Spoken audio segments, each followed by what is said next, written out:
Olá, conectados, a graça e a paz. Meu nome é Ivani Mamed Lima e eu sou idealizadora da página Conexão Divina, onde nós estamos estudando a escatologia, um estudo a respeito do fim.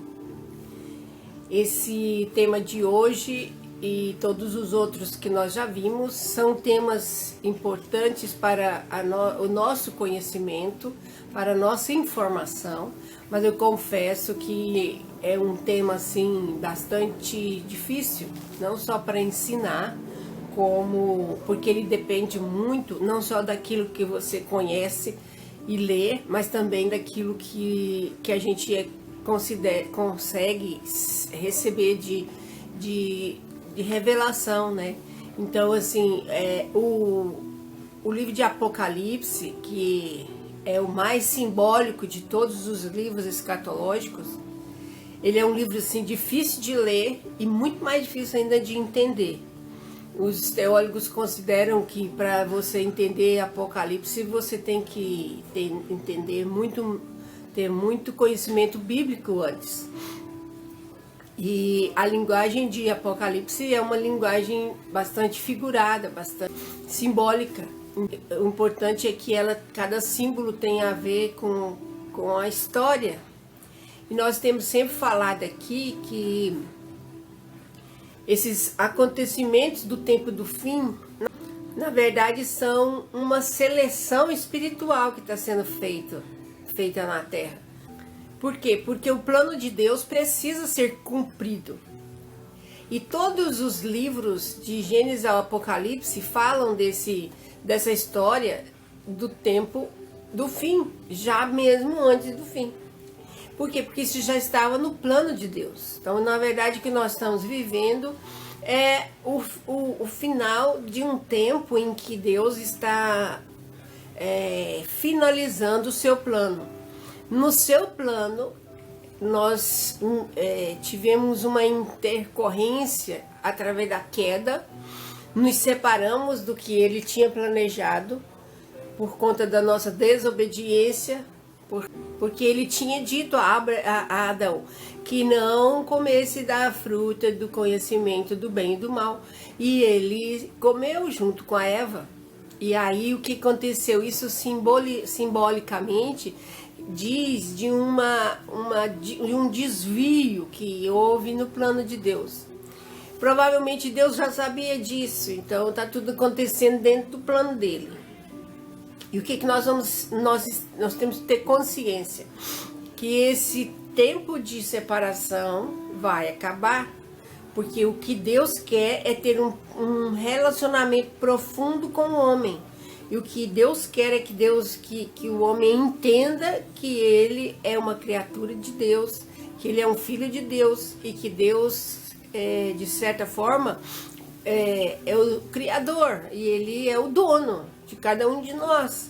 Mas o homem, ele se rebela contra essa verdade e nós estamos aí nesse tempo todo nos matando, nos odiando, nós vivemos questões muito difíceis em relacionamentos, em dificuldades, em dores e sofrimento, em função dessa nossa cabeça dura, nessa nossa teimosia, digamos assim.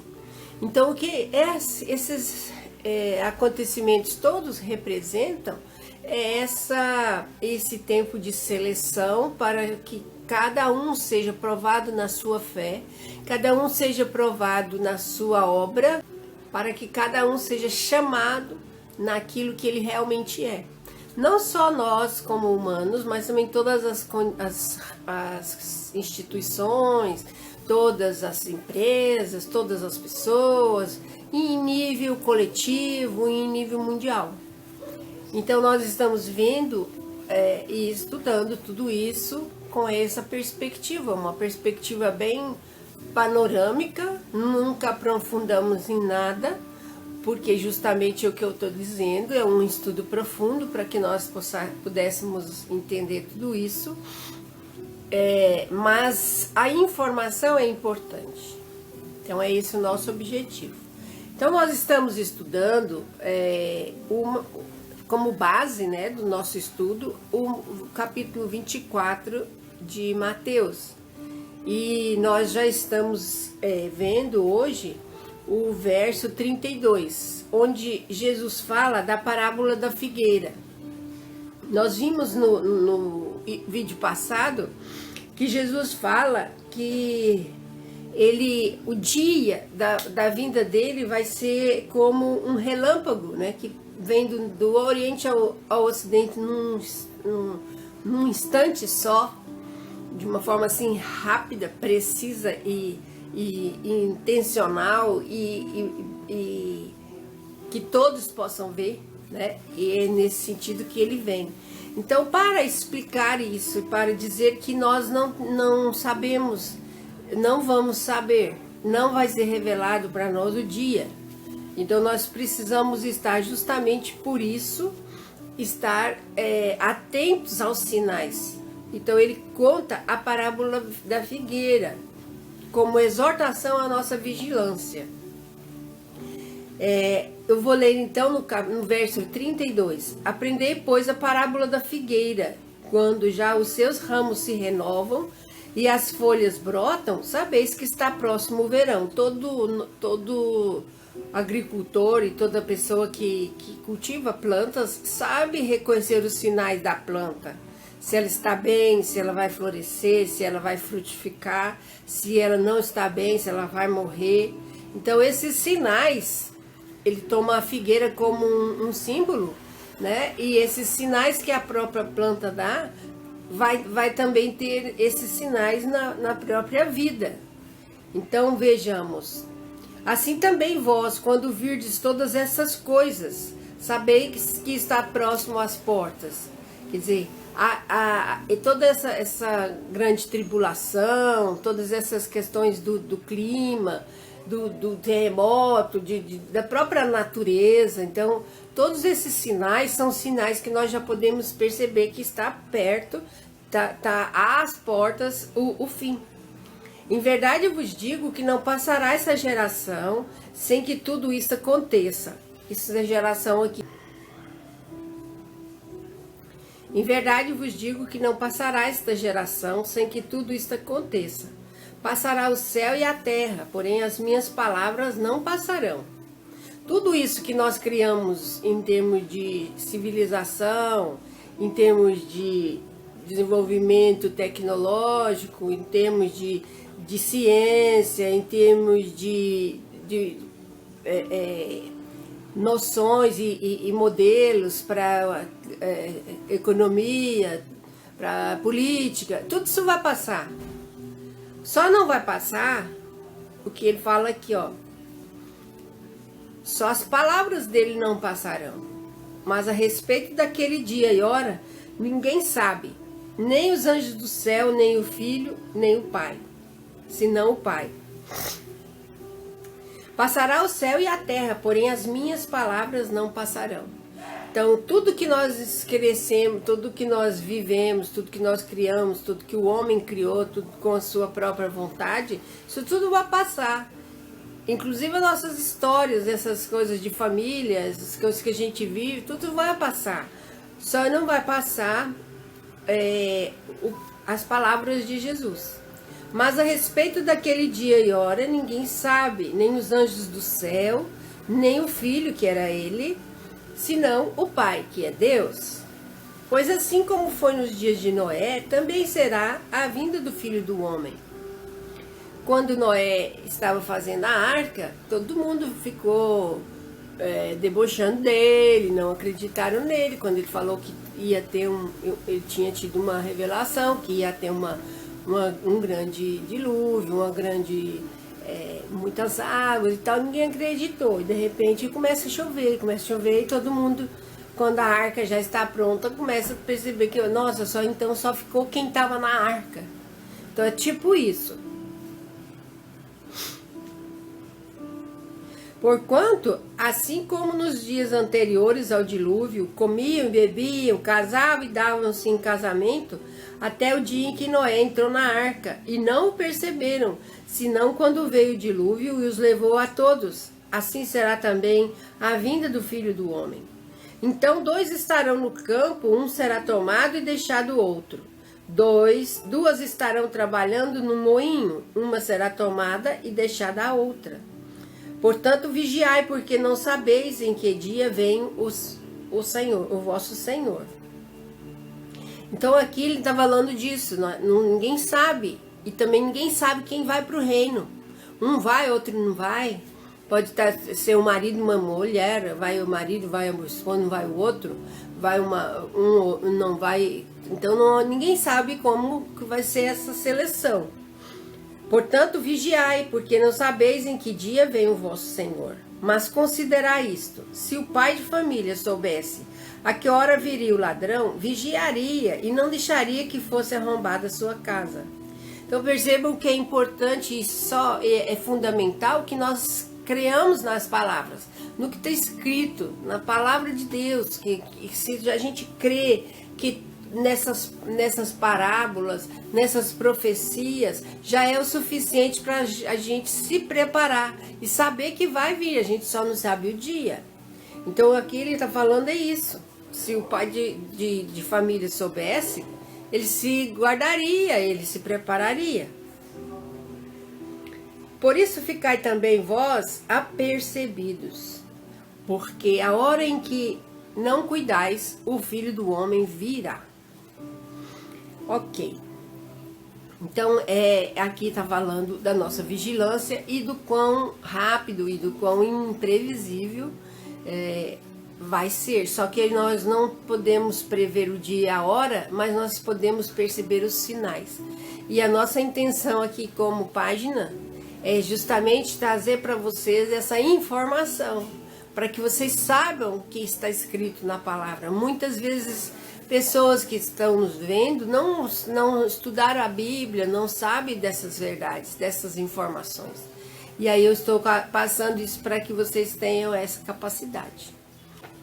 Então agora nós vamos acompanhar aquele folheto que a gente coloca sempre no início do vídeo, para que vocês percebam que, como eu já comentei, nós temos vários acontecimentos que vão estar dentro do nosso plano físico, em termos de natureza, em termos de seleção da nossa própria fé, tudo que diz respeito ao homem, ao que o homem criou, a ciência, a tecnologia, a nossa própria história de vida, tudo isso vai ser passado por uma prova de fogo. E nessa seleção vai acontecer aqui, dando concernente a todos nós. E como nós vimos também, a grande tribulação, ela é o cumprimento das 70 semanas de Daniel, e esses 7 anos da grande tribulação corresponde a uma semana. Então, ao invés de 7 dias, é um período de 7 anos. Cada dia é um ano, né? E a escatologia divide, segundo os estudos dos escritos, a grande tribulação em 2 períodos. Um primeiro período de 3 anos e meio e um segundo período de 3 anos e meio. E no final desse segundo período de 3 anos e meio é que vão estar todas as coisas concernentes a Israel. E todas as questões de anticristo, do falso profeta, do templo de Jerusalém, tudo isso vai ser importante para que os judeus percebam o Messias que virá. Eles estão esperando o Messias. E esse Messias eles não sabem, mas eles vão se converter nessa época, porque eles vão perceber que esse Messias é o Jesus. Então o Jesus que para nós está vindo pela segunda vez, para eles estará vindo pela primeira. Seria assim a primeira vez que eles estariam recebendo o Messias. E nisso as coisas vão se provocar uma conjuntura de muita aflição para Jerusalém, para Israel, e todas as nações estarão contra Israel e terá uma grande guerra, como nós já falamos, que é a batalha do Armagedon. E nessa batalha, quando Israel estiver correndo risco de ser eliminada, o próprio Jesus vai voltar. Então, em nível de acontecimentos aqui na Terra, a Batalha do Armagedon é o final de toda essa peleja, porque aí nesse momento Jesus volta. E em nível espiritual, como nós vemos nesse folder, nós vamos ver que depois que termina essa batalha do Armagedon, que toda a seleção é feita, que todas as coisas são olhadas aqui no nível terreno, no nível espiritual, nós já vamos ter tido também a seleção, porque vai ter uma volta, né, das pessoas que já morreram, todas passarão pelo tribunal do juízo de Cristo, e depois de tudo feito essa seleção em nível terreno e em nível espiritual, aí vai ter o que a Bíblia chama de bodas do Cordeiro, uma parábola que simboliza essa grande festa. Na verdade, as bodas, sempre na Bíblia, as bodas ou o casamento tem a ver com uma grande festa, e todos os casamentos contados têm como base o casamento judaico, né? A questão por exemplo, a parábola das virgens, das 10 virgens, tudo é baseado em casamento judaico. E nessa boda também, sim. Então, na época, eles tinham a tradição, né, de ter uma veste nupcial. E no aspecto interno, essa veste simboliza a nossa santidade, aquelas coisas que nós já vimos como as nossas obras que vão dar o nosso galardão. Então, assim, a Bíblia sempre separa os salvos pelo sangue de Jesus, e para ser salvo a gente apenas precisa crer.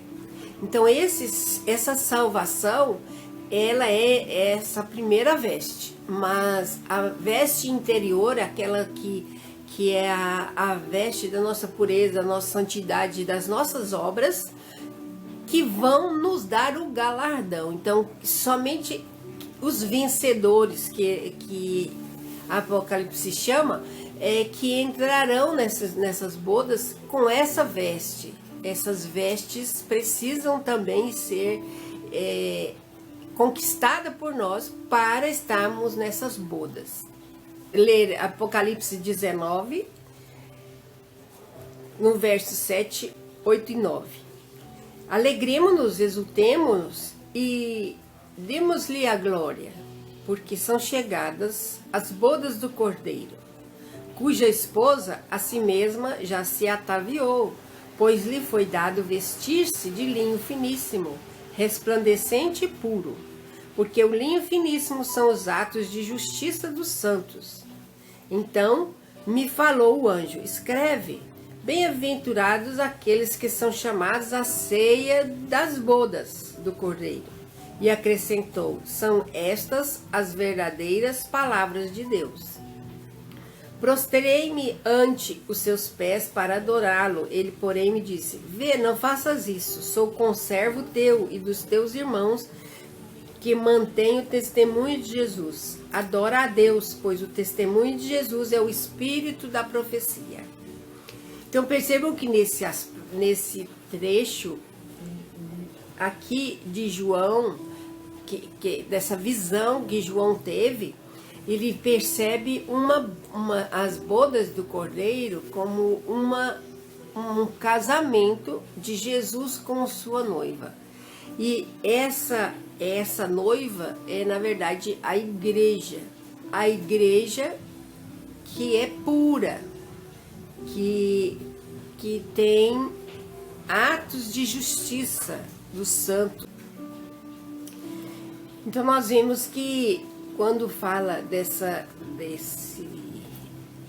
desse casamento, a necessidade desses dois aspectos dessas bodas, da necessidade dessas vestes nupciais.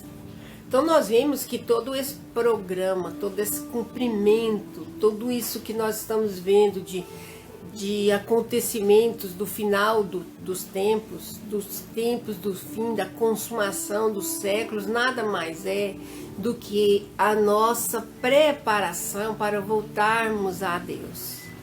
Voltarmos a ter um estado de espírito, de unidade entre nós e o próprio Deus. Então, quando nós vimos isso tudo, quando isso tudo estiver acontecendo, nós já vamos estar com o próprio Jesus Cristo. Então nós vamos estar num dia de grande glória para todos nós que estivermos com Ele, para todos nós que tivermos entendido essa grande mensagem. Então, mais uma vez eu repito aqui, falar de Jesus Cristo, falar dessas verdades, desses fatos que vão acontecer, não é religião. Então a igreja que vai entrar nesse lugar, nessas bodas com o Cordeiro, é aquela que Paulo fala em Efésios 5:27. Para apresentar a si mesmo igreja gloriosa, sem mácula nem ruga, nem coisa semelhante, porém santa e sem defeito. Então, o que nós vemos que nesse momento a nossa pureza e santidade vai estar no nível máximo, o nível da nossa cristianidade total, a nossa plena convicção de Cristo dentro de nós. Então, não pode ser uma igreja cheia de defeitos. E, portanto, não é essa igreja de templos, não é essa igreja de salões que a palavra se refere. A palavra se refere a que nós façamos em nós a nossa igreja, aquilo que nós como pessoas fazemos em atenção ao que Jesus, e em testemunho ao que Jesus fez por nós. Então aquela palavra, aquela convicção de amor que nós recebemos dele e que nós somos capazes de, amando a nós mesmos, amar aqueles semelhantes, assim como ele nos amou. E aí nisso é que estão todas as obras, as boas obras que nos levarão a ter galardão diante de Jesus. E de nada vale, de nada valerá todas as coisas que são materiais, todos os bens materiais, todas as coisas que nós nos apegamos aqui como civilização. Então, que nós possamos nos perceber dessas grandes verdades e que nós possamos usar o nosso tempo, a nossa vida, para fazermos as boas obras, para estarmos em Cristo cada vez mais alicerçando a nossa vida, para que esse estilo de vida cristão esteja realmente dentro da grandiosidade que é o próprio Cristo. Amém? Então nós vamos ficar por hoje com esses ensinos. Nós agradecemos a sua audiência e até a próxima.